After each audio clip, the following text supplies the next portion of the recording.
தலைப்பு: மனித உறவில் வந்த தெய்வம். 25/2/2026 அன்று காலமானார். தோழர் திரு நல்லக்கண்ணு ஐயா. நீங்கள் வாழும் காலத்தில் நான் வாழ்கின்றேன்.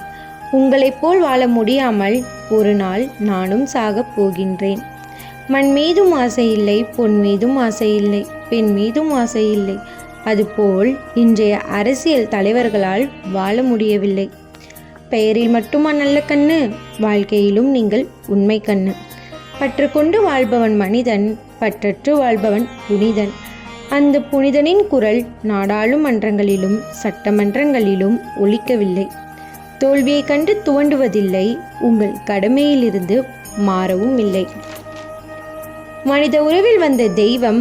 உங்களை அறிய மனிதனுக்கு ஏதறிவு இருந்திருக்குமே, ஆனால் உங்களை நாடாளுமன்றங்களில் அமர வைத்திருப்பார்கள். பலன் காணாமல் கடமையை செய்தீர்கள். மக்களின் நலனுக்காக சிறைச்சாலைக்கும் சென்றீர்கள். வறுமையிலும் வலிமையாய் வாழ்ந்தீர்கள், யாரிடமும் கையேந்தவில்லை.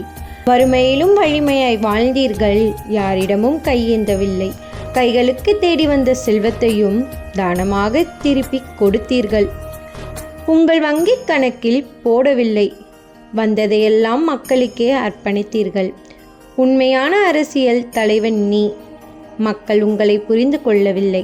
சாதாரண கவுன்சிலர்கள் கூட மாளிகையில் வாழ்கிறார்கள், நீங்கள் வாடகை வீட்டிலேயே வாழ்ந்தீர்கள். புனிதர்கள் இப்படித்தான் இருப்பார்கள் என்பதற்கு ஒரு அடையாளம் சின்னம் நீங்கள். பணம், பதவி, புகழ், அதிகாரம், புலனின்பம் அதற்காக வாழும் அரசியல் தலைவர்கள் மத்தியில் பொக்கிஷமாக வாழ்ந்த மாணிக்க திலகம். உங்கள் காலடிப்பட்ட மண்ணையும் தொட்டு வணங்கலாம். நீங்களும் ஒரு கோவில் தெய்வம். தமிழ் மண் உங்களை மறக்காது. தோழர் திரு நல்லக்கண்ணு ஐயா, நீங்கள் உண்மை கண்ணு என்பதை உங்கள் மரணத்தில் காட்டிவிட்டீர்கள். நீங்கள் மனித உறவில் வந்த தெய்வம். வாழ்க உங்கள் புகழ். கவிஞர் மோகனகவி.